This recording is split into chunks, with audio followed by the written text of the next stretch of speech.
నమస్తే. కిటుకు ఏది వచ్చిన కవిత రచన ఉషాకర. బాల్యమొక్క బంగారు కొండ, మూల్యమేమని చెప్పను, శతశమంతకాల సిరుల అండ. తుల్యమైనది నవపారిజాతాల విరుల దండ.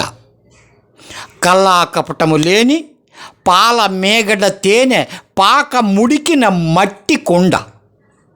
శైశవానికి యవ్వనానికి మధ్యగల బారెడు దూరం బాల్యం. వెన్నెల ముఖానికి వేకువ పూత పూసిన ఉదయంలా అందమైంది. కన్నె సొగసులు అద్దుకొని కన్ను మిన్ను గానక వెల్లువలా తుళ్ళుతుంది. వెన్నలా కరిగించడానికి కౌమారం కాచి ఉంది. నీ చిన్నతనాన్ని బాల్య సంకేతాలతో నెమరవేసుకో. నిన్ను నువ్వు అద్దములో చూసినట్టుంటుంది కదా. నా చిన్నతనంలో అలా ఇలా అని మెదడు తినడమేలా. నీ కంట పడిన పసిమొగ్గల నోట్లో ఉగ్గుపాలు పోయవా?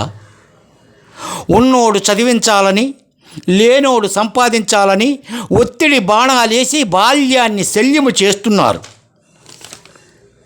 బాల్యం మాయమైతే ఉద్వేగాల మధుమేహం, ఉద్యమించిన రక్తపోటు, భుక్తాయాసపు ఊపిరి తొగలు, శక్తిహీనపు చెమట సెగలు, ఉరుకుల పరుగుల బతుకు గరగరతో నీ వయసును రూపాయల కమ్మి వెనక్కి తిరిగి చూస్తే వెక్కిరించిన బాల్యం పక్కలోని బల్లెమలా నిక్కపడుస్తుంది. ఆడుకోనియండి ఉల్లాసంగా, పాడుకోనియండి ఉత్సాహంగా, తోడుకోనియండి చెలిమిని ఆర్ద్రంగా, వాడుకోనియండి ఊహల్ని వాస్తవంగా. ఓ వైజ్ఞానిక ప్రపంచమా, వందనాల విన్నపం ఇది. నా బాల్యం నాకు తిరిగొచ్చే కిటుకు చెప్పవా?